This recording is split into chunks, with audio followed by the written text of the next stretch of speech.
Chad Wolf is the former acting Secretary of Homeland Security during President Trump's first term, and John Sandweg is the former acting Director of ICE under President Obama. It is great to have both of you here.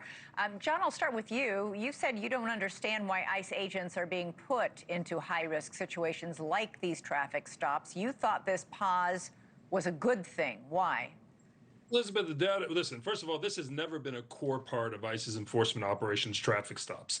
Secondly, this doesn't mean that immigrants go free and that we don't arrest immigrants. What it simply means is we put our officers in a position where they are least likely to face threats to make that arrest in the safest manner possible, both for themselves but also for the subjects and the public at large. The data shows us we've had now at least 17 shootings, all involving vehicle stops. We know historically that, especially within ERO, vehicular stops were not a core part of what ICE does. You ask anyone with law enforcement experience, anybody, they will tell you making a traffic stop is one of the most dangerous things law enforcement do, and to do it in unmarked cars, as ICE drives, makes it even more difficult.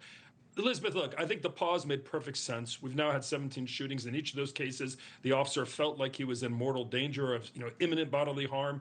Why not pause and make sure that we're doing this right? And again, as Tom Homan himself said, none of this means we're pausing enforcement. It just means we're going to not use the vehicular stop and wait till that person gets their destination in order to make that arrest until we can make sure we can do it safely for the immigrants and for the officers as well.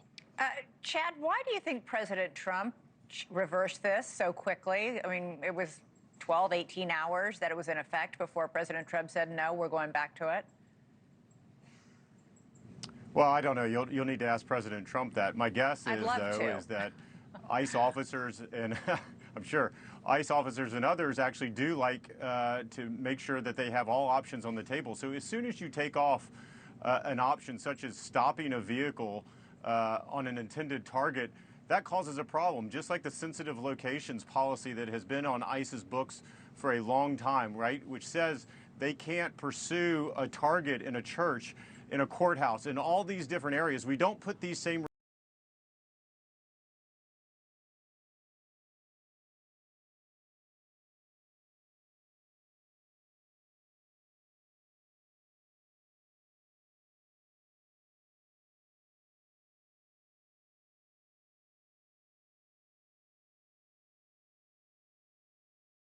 where your intended target is. So I think you can, the two are not mutually exclusive is kind of my point here. So I think you can do both, and hopefully they are doing both at this time. Right, but Chad, Border Czar Tom Homan had said that this pause was to look at how agents are trained and how they're conducting themselves to, quote, make sure we are doing the right thing.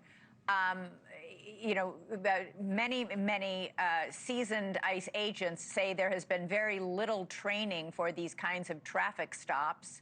And ICE is a civil law enforcement agency, not a criminal law enforcement agency like police, where they get a lot of training for this kind of thing. Well, ICE officers do get a lot of training for a variety of different I'm just telling you what ICE agents currently are saying, that there hasn't been a lot of training for this. Right, and I can show you I can show you hundreds of ICE agents who say they do get a lot of training. So, look, I understand they're always going to want more training. Some of the newer ones may want even more training, and I'm all for it. I think you can continue to train. You can do recurrent training. There's a variety of things that you can do. But again, what I'm saying here is, once you say we're never going to stop a vehicle with an illegal alien inside, we're never going to go into a courthouse, we're never going to go here, we're never going to go here. It sets up a terrible precedent that ICE has been under for decades. And President Trump and the Trump administration are trying to let ICE do their job. Now, I do agree. We need to make sure that they're properly trained, that there's proper procedures. And so you can always look at those. But clearly, President Trump did not like any type of pause. And so I guess what I'm saying is you can do both. You can continue to have these vehicle stops while at the same time re-looking at your procedures, increasing your training, and doing some other things that would probably change the situation. John, how much training do these ICE agents get for these kinds of vehicle stops? You know, you get basic training, Elizabeth, when you're at the academy, but here's the problem. This is just not what ICE typically does, this type of work, right? And there are a variety of reasons for that. But over the last 8 to 10 years, the vast majority of ICE arrests have been of individuals who are coming out of prisons and jails where their custody is transferred to ICE, or of individuals caught by the Border Patrol down at the border. With all those asylum seekers, ICE had their hands full with it. So even if you went through training at the academy 8 to 10 years ago, it's been a long time since you had that training, and now you're suddenly put in this position. Elizabeth, look, I want to just say something Chad mentioned here. This wasn't some leftists or Democrats in Congress saying pause this. This was the president's handpicked secretary and his ICE leadership who know what's best for ICE and immigration enforcement and the safety of their officers. With all due respect to the president, I think he was misinformed on this one. I would trust my law enforcement professionals, those with actual experience, are saying we need to stop this until we make sure we can do it safely, not just for the immigrants, but for our own men and women, because in every one of these cases, those guys felt like they were under assault, and that's why they resorted to lethal force. This one doesn't make any sense to me. The pause made tremendous sense until we can make sure we can do it safely. The pause went out under the order, reportedly from Secretary Mark Wayne Mullen himself, after Republican Senator Susan Collins of Maine said she spoke to Secretary Mullen and encouraged him to do this, and a short time later he did. He just, in the last, hour or so, posted this on X after President Trump reversed his pause. Quote, "We want ICE officers to have all options available to keep them safe while executing our mission of deporting as many illegal immigrants as possible." So he, and saying that he and President Trump were on the same page. But listen, there has been a huge hiring push, Chad, in the last few months.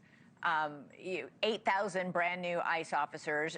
The number of days that they have spent in training has been cut down to 42. It does raise questions about their training. And we just heard from somebody, on the ground in Maine, but she's saying something we're hearing a lot of people who are protesting up in Minneapolis, down in Texas, who've all said that they think that ICE has a credibility problem. We don't believe them any longer when they say they weaponize their vehicle, because in several instances, we've heard that claim only to have it undone by cell phone video.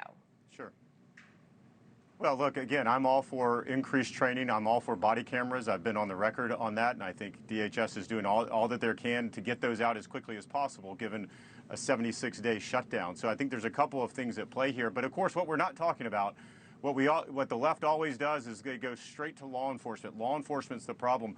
What we're not talking about is the fact that you still have members of Congress that are try to delegitimize ICE and say that they're not a real law enforcement agency. And I think over a period of time, years of saying this, it's encouraging other members of the community to say, well, look, I can abscond from ICE. I can actually drive away from ICE. I can do all these things that are escalating these situations if it's a vehicle stop and they try to drive away. They should not be doing that. They should be listening to the commands of law enforcement.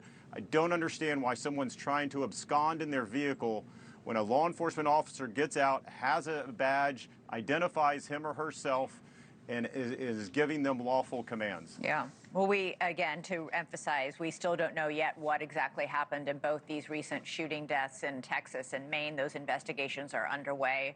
Nobody has revealed what they have found, but certainly we have heard a lot of calls to abolish ICE in Congress, and we've heard a lot of advice from different legal groups that you should just drive away when stopped.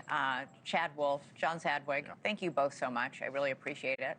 Thank you for watching. Subscribe below and download our NewsNation app right now on your phone, and you will get fact-based, unbiased news for all Americans.